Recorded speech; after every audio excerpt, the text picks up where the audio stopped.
कैसे हैं प्यारे विद्यार्थियों। आशा करते हैं आप सब बहुत अच्छे होंगे और आपकी पढ़ाई भी बहुत अच्छी चल रही होगी। आप देख रहे हैं एग्जाम बूस्टर स्टडी चैनल। मैं अनूप कुमार।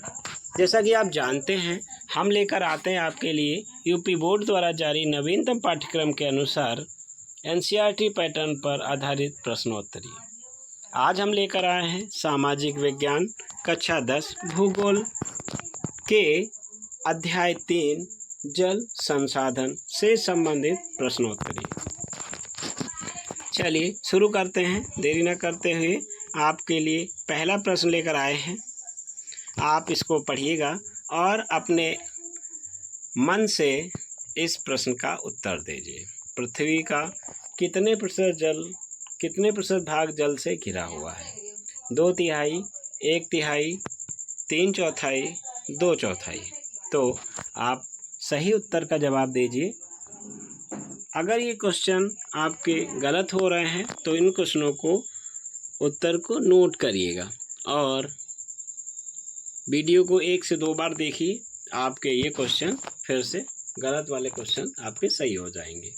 तो इसके लिए विकल्प आपका सही हो जाएगा क्वेश्चन नंबर 3, यानी प्रश्न नंबर 3 सही हो जाएगा। 3/4। चलिए अगले क्वेश्चन पे बढ़ेंगे। बांधों को भी कहा जाता है, क्या कहा जाता है बांधों को? बहुउद्देशीय परियोजनाएं कहा जाता है, जल स्रोत कहा जाता है, बाढ़ नियंत्रण का उपाय कहा जाता है या जल भंडार कहा जाता है। तो इसके लिए आपको बताना है ये बांधों को क्या कहा जाता है। ये क्वेश्चन 2022 के एग्ज़ाम में पूछा गया है और बहुत ही महत्वपूर्ण क्वेश्चन हो सकता है आपके लिए आने वाले एग्ज़ाम के लिए। चलिए, तो आपने आशा करते हैं कि आप इस क्वेश्चन को लगा चुके होंगे। आपका विकल्प हो जाएगा बहुउद्देशीय परियोजनाएं। आगे बढ़ेंगे। जल की पूर्ति की तुलना में कमी को क्या कहते हैं? जल की पूर्ति की तुलना में कमी को क्या कहते हैं? जलापूर्ति, जलाभाव, जलाकेंद्रण, जल संद्रण। तो आपको क्या कहना है? आपको बताना। क्वेश्चन तो वैसे आसान है।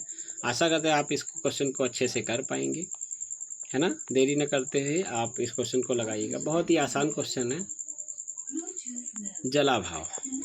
ठीक है भाई, आगे बढ़ेंगे।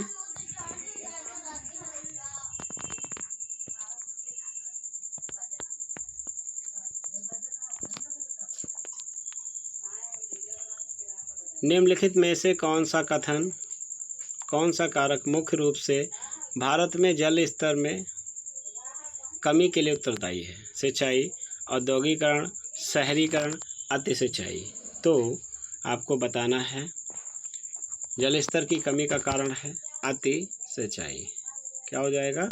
अति सिंचाई हो जाएगा। इसका विकल्प आपका क्या हो जाएगा?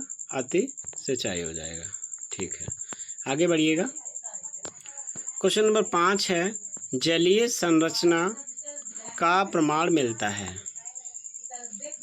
प्राचीन काल में, मध्यकाल में, आधुनिक काल में, इनमें से कोई नहीं।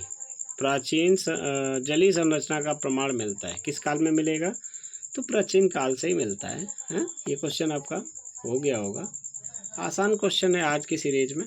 इसके आगे का जो वीडियो हम लेकर आएंगे वो थोड़ा सा इससे IQ लेवल में थोड़ा सा टफ होगा। ठीक है, इससे आपकी पढ़ाई को इम्प्रूव मिलेगा। यानी हम देखेंगे कि आपकी पढ़ाई कितनी छुट्टियों के बाद आप लोगों को थोड़ा मेहनत कर रहे हैं या नहीं कर रहे हैं। इससे अगला जो आपके प्रश्न आने वाले हैं वो कठिन हो सकते हैं। ठीक है, अगला क्वेश्चन पढ़ेंगे। प्रश्न नंबर 6 हो जाएगा, 14वीं शताब्दी में इल्तुतमिश ने दिल्ली में सीरी फोर्ट क्षेत्र की जल आपूर्ति के लिए किसका निर्माण कराया? वेल्लोर डाक, हौज खास, प्रिगवेरा खास, मल्य बांध। तो आपको बताना है कि दिल्ली में सीरी फोर्ट क्षेत्र में जलापूर्ति के लिए किसका निर्माण कराया गया था? तो इल्तुतमिश के द्वारा किसका निर्माण कराया गया था? तो इसका उत्तर आपने लगा लिया होगा। क्वेश्चन नंबर बी सही हो जाएगा, हौज खास, जिससे दिल्ली वासियों को जला की आपूर्ति हो पाती थी। ठीक है, अगला प्रश्न हो जाएगा, बहुउद्देशीय नदी परियोजनाओं को किसने आधुनिक भारत के मंदिर कहा था? बहुत ही इंपॉर्टेंट क्वेश्चन है ये, और ये लगभग बड़े एग्जाम में पूछे जाने वाला क्वेश्चन है, और इसको प्रश्न बनाया है हमने आपके लिए, जो आप अन्य एग्जामों में अगर पार्टिसिपेट करते हैं तो उसमें भी आप अन्य विद्यार्थियों से आगे रहेंगे। चलिए, विकल्प है इंदिरा गांधी, महात्मा गांधी, जवाहरलाल नेहरू, राजीव गांधी। तो विकल्प आपने लगा लिया होगा, तो आपका विकल्प सी सही हो जाएगा, जवाहरलाल नेहरू। अगला प्रश्न पे बढ़ेंगे, भारत का सबसे ऊंचा तटबंध बांध है। ऊंचा की बात कर रहे हैं, ध्यान से पढ़िएगा, ऊंचा और लंबा दो बार अलग अलग क्वेश्चन बनेगा। नागार्जुन सागर बांध, हीराकुंड बांध, भाखड़ा नागल बांध या टिहरी बांध। तो क्वेश्चन नंबर 8 के लिए आप उत्तर बताएंगे। तो सबसे ऊंचे बांध की बात करेंगे तो इसमें हो जाएगा आपका टिहरी बांध। ठीक है, और इस पर शायद हमने आपके लिए एक इसको याद करने के लिए हमने एक ट्रिक बताई होगी, टिटहरी भाभी। क्या बताया होगा? टिटहरी भाभी। इसके लिए आपको एक ट्रिक बताई होगी। टिटहरी का मतलब टिहरी हो जाएगा और भाभी का मतलब हो जाएगा भेलांगना। दो नदियों पर यह बांध बनाया गया है, भेलांगना और भागीरथी, है ना। तो इसे भा से भेलांगना, भा से भागीरथी, और बांध का नाम है टिहरी, तो इसलिए ये टिहरी भाभी हो जाएगा। ठीक है, तो इसका भी आप याद करने में इसका उपयोग करिएगा। अगला है, उत्कर्ष सिंचाई तंत्र के साक्ष्य प्राप्त हुए हैं। कहाँ से हुए हैं?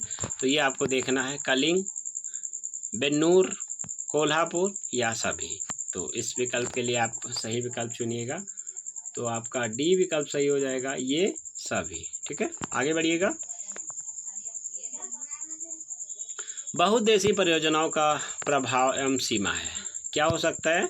इसके लिए विकल्प होंगे, समाज पर प्रभाव, जलीय जीव पर प्रभाव, मृदा की उर्वरता पर प्रभाव या उपरोक्त सभी।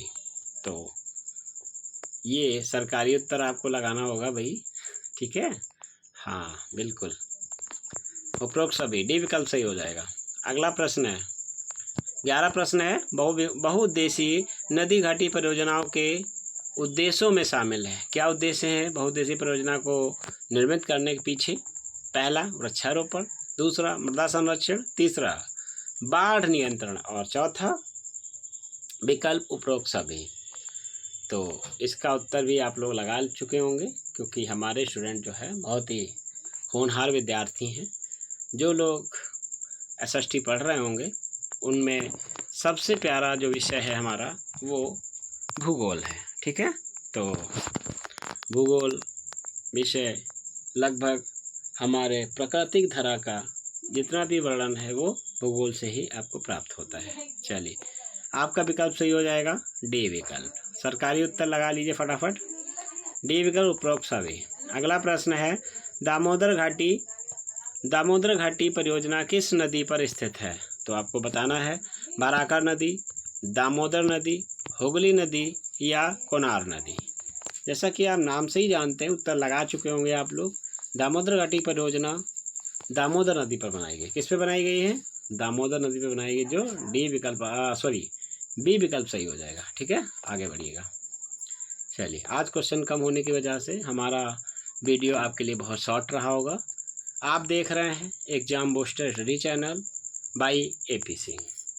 हमारी ये वीडियो आपको अच्छी लग रही हो तो अपने दोस्तों को शेयर करें, अधिक से अधिक लाइक करें और ढेर सारे कमेंट करें। अगर इस वीडियो में कोई त्रुटि आ रही है तो हमको ज़रूर बताएं, और आप किस टॉपिक पर वीडियो हमसे चाहते हैं ज़रूर बताइएगा, और आशा करते हैं अगला वीडियो हम आपके लिए लेकर आएंगे। धन्यवाद।